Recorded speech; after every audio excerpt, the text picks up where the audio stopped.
First of all, I think Africa faces an identity crisis, and sometimes we do not seem to accept ourselves for who we are.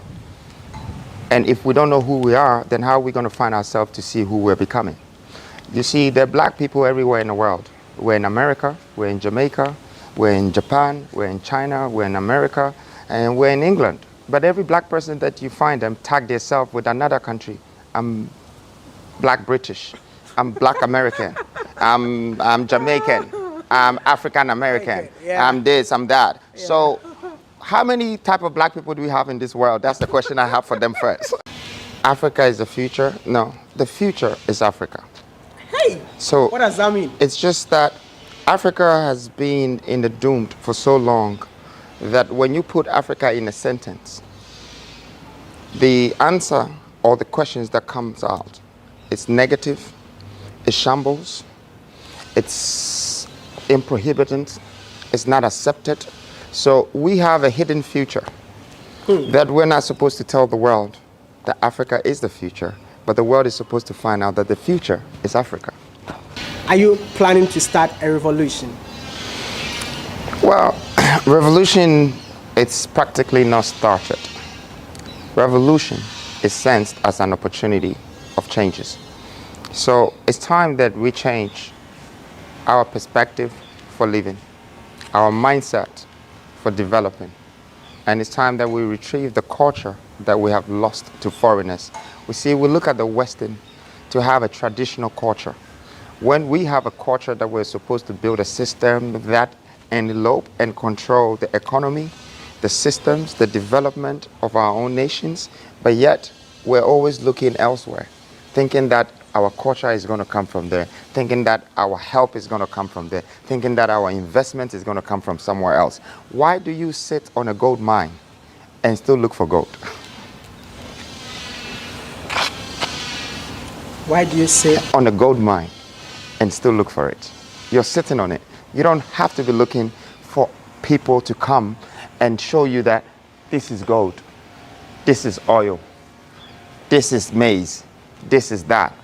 Africa is blessed. It's blessed with different resources, different commodities, different stuff to be able to build our own sustainable economy and create a curriculum balance in our own economy, have a great state governance that will raise humanity with a different dimension. Africa is the UN. Africa is the only continent on this planet that you can have a white person as an African, a Chinese person as an African, an Indian person as an African, a black person as an African, Egyptian, Israeli, you name it. We are the real United Nations. But yet everybody is talking about unity. We can't unite ourselves with 10,000 different dialects. That's not going to work. The only way we're going to be able to unite ourselves is to be able to turn our own resources, our own minerals, into production, into manufacturing, and industrialize our resources, our own commodities, and then start to build economy that will make us become sustainable with the global economy. What do you think is the problem of this continent? Well, I mean, he's touched on all the bases. Problems, we came to meet. Problems, we're going to leave. Problems will still be there. But the greatest people in this world are some of the people that found the solution to the biggest problems in this world, because they moved 1,000,000 foot forward. They change people's life overnight. They change communities, they change cities, they change countries, and then they hit a continent. You see, I respect the Western for one thing. For whatever resources that they came to extract from our continent, they did not put it in their pockets. They went to build their countries with it. And so they built the life of their great-great-grandchildren for the next 200 years. They have a system, they have a political system, a democratic system that is constituted within their countries, and that protects them. That gives them benefits. That gives them incentives. We, on the other hand, doesn't have the opportunity to go to another man's country to steal their gold, their oil, and come and build our continent. We already have the resources, but we haven't been able to acquire. And that is what I want to know. Why is it that we've not been able? But that's what I'm coming to. We haven't been able to acquire the world to work for us. We only bring the world to come and take from us. You see, there's a difference in wanting and needing. I don't know if Africa wants or needs, because if it's them wanting, they already have. They have enough resources to survive. but there is something they need to make the resources become refinable, to become, repackaged, to become manufactured again. That is the energy to be able to put plants, to be able to manufacture, create hubs, industrialization, petrochemical clusters, to recycle your own petrochemicals and create energy to sustain your industrial development. For me, I call this education. Some people might call it work, but you don't need to go to university to get degrees to survive. You need to really learn what is around your surrounding, how you can make the best out of it.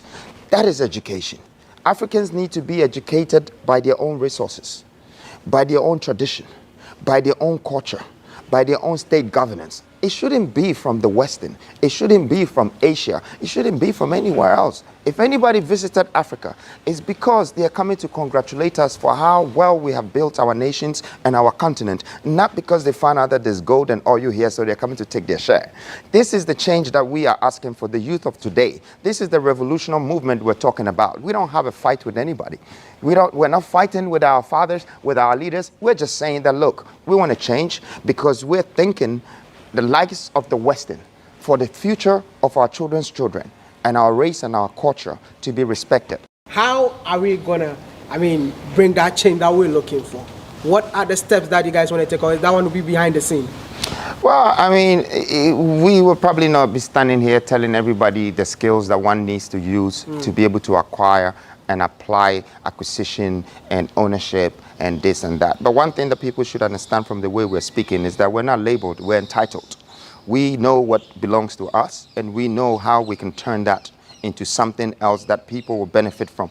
Plus, we're saying that we have a voice, and the voice is being spoken. We're not hiding, unlike the others who kept quiet. We have one thing that our fathers didn't have, and that's courage. We speak what is meant to be told. And these are facts that we're speaking about right now. Investment in Africa. Do you think it's time for Africans to invest in Africa? Or do you think, you have been doing a lot of investment here in Ghana, I don't know about other African countries, but do you think that it's worth it for an African to invest in Africa? You see, and this answer will not just be for Africa. Life is about investment and development. Okay? The people that understand life should always know what the money is worth, because that's what they're chasing. But it should be about investment and development. Now, when I talk about investment, it comes in different scales. There is investment that you put in the nation, in the people. There is investment that you put on the grounds. There's investment that you put in the water. Every one of this will bring you returns. One of them will give you cash. One of them will give you prominence. And one of them will give you state power. Okay? Now, the question is Africans practicing investment and development? No. Because that is practicing? well, because you're asking the question that do you think Africans should invest in Africa? No, they're not practicing investment. The average African is going for education and expecting to get a job. That's the education system that we have. Well, to answer your question, don't you think practically and pragmatically human beings are not supposed to be forced and pushed into a corner where they think that I'm going to pay your school fees, go to school, so when you finish your education, you can get a job. Where's the business mind? Without the business mind, where's the investment?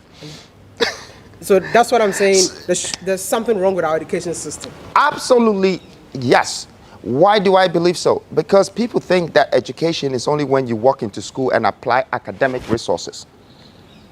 Education comes from natural resources, the natural living as well. Every day we learn. And you see, people are going to win and they're going to gain. People who fail are also going to learn. So you still win in life. And people have not taken that very serious, that learning is a procedure that goes in different levels, in different stages of our lives. And that's when you're educating yourself. You acquire knowledge from that. There's some point you're going to acquire wisdom from that. At some point you're going to educate yourself, not by saying a word, by just listening. They should remember the same words that says silence is the same words that spells listen. So if someone is listening, I want them to be silent and get it right, that education brings wisdom, it brings knowledge, it brings understanding. The moment that you understand a product or a resource, the value of it, you taking someone like Rockefeller, when he understood the opportunity that he can get from just the oil that he was trying to drill. He became the richest man in the world.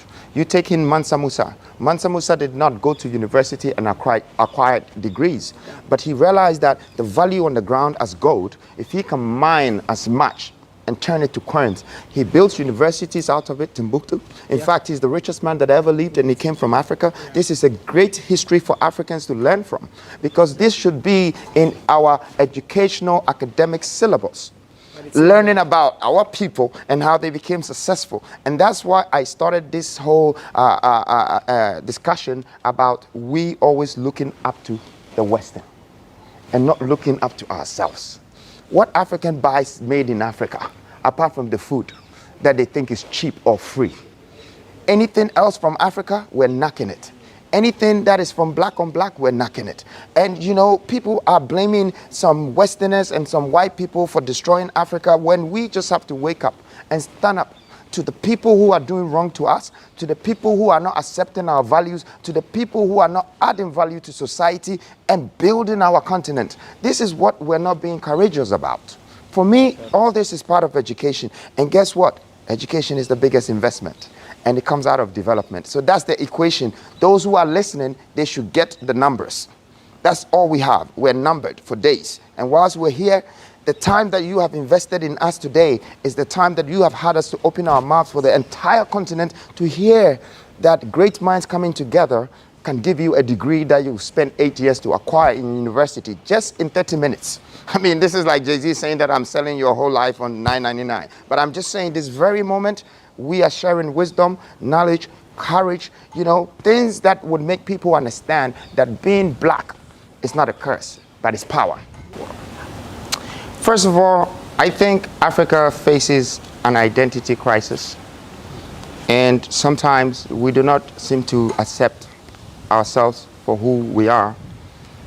And if we don't know who we are, then how are we going to find ourselves to see who we're becoming? You see, there are black people everywhere in the world. We're in America, we're in Jamaica, we're in Japan, we're in China, we're in America, and we're in England. But every black person that you find them tag themselves with another country. I'm black British, I'm black American, I'm Jamaican, I'm African American, I'm this, I'm that. So how many type of black people do we have in this world? That's the question I have for them first.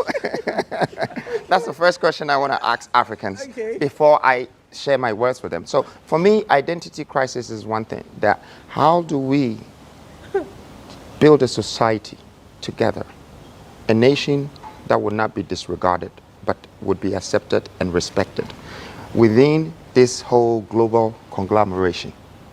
We need to take stance and a position to claim the value of our race back as black. Because it doesn't matter whether you're from Nigeria, Ghana, or Gambia.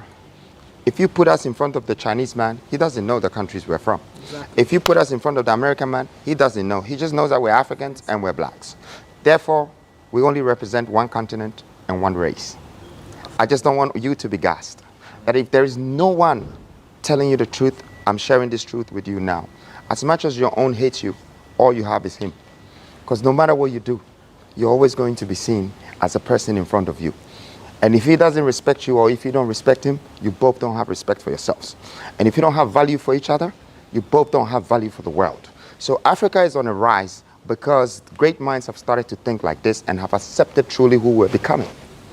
And becoming who you are is the only time that you're recognized, spiritually, physically, and mentally. And I think that this is the best way for us to get a fundamental mindset development before we even start to develop our buildings and our roads and everything. Our minds, our spirit, the value of our race, our culture, and our heritage value should be restored first.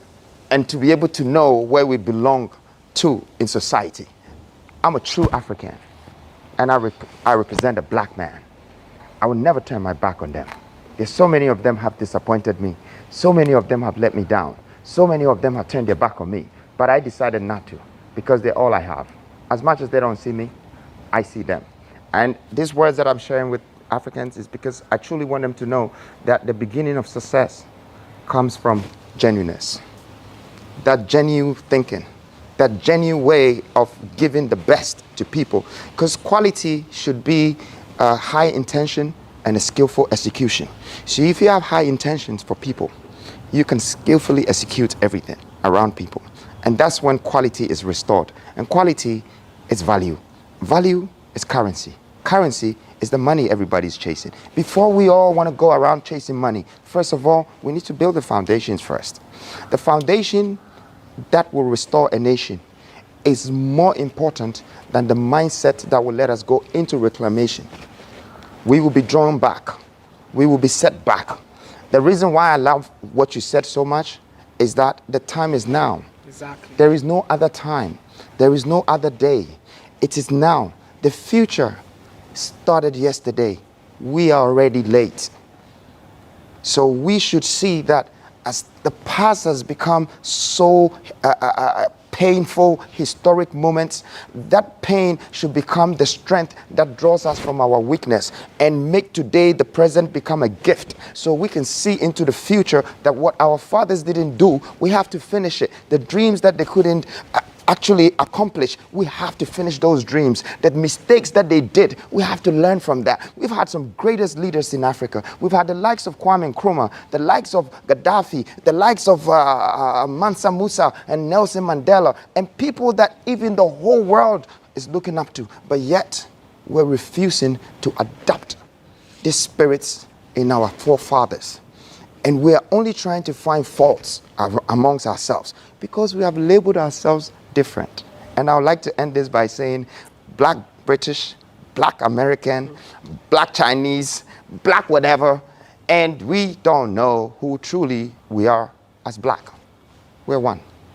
And we're the strongest color on this earth. And I say this with courage. Anyone that's listening to me, see, a black man can become Michael Jackson, from Michael Jackson to a white man. But becoming a black man again is impossible. And we are the only color that defines the color in the world.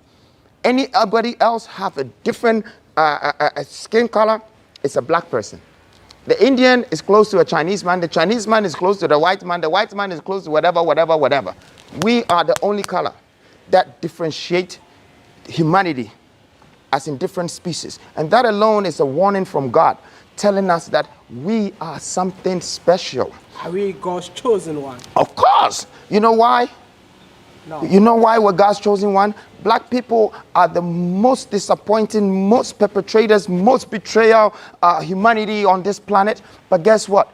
We are also the most people that make God feel his existence on this earth. Because we worship him in the morning, in the afternoon, in the evening, Monday, Tuesday, Wednesday, Sunday. I mean, churches, pastors are becoming the richest. But you know why? It's because we have a belief in an omnipotency, in creation. But we're also sinners. See, the real fine-tuned definition of an Adamite is what an African is. Thou shalt not, and I will. And I'll go through the pain, and I will go, and I'll suffer, and I'll still live, and I'll do it again. But you know, that's all about life. And what I'm saying right now, it's the greatest moment is today. Standing here and us sharing these words with the youth of Africa and letting them understand that this is a new beginning, this is a new Africa. Before I end this video, if both of you had one chance to change something in Africa, what will it be? Education system. And what about you? One chance, I'll go with him that, but I would define it in a way that I would like to change the mindset of Africans, which still boils down to education. Okay, the mindset, and I said it already, it's everything. The way you were raised, it's what you become. The habits you inherit in the beginning will make you in the end. So if your educational aesthetics is not good from the beginning, it doesn't matter how much luck you're looking for in this world.